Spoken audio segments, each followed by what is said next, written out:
Humans can contract bird flu, but it has to be directly from an infected bird, a live infected bird. Now, some species of bird flu do infect humans, rarely, and can cause serious disease.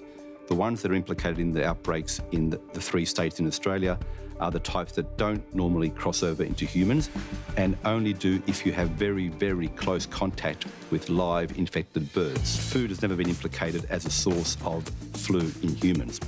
Now, if people have any doubt about that or any concerns, the normal practices of cooking eggs and poultry meat will kill the virus. There's nothing to be concerned about with flu transmission through our food supply.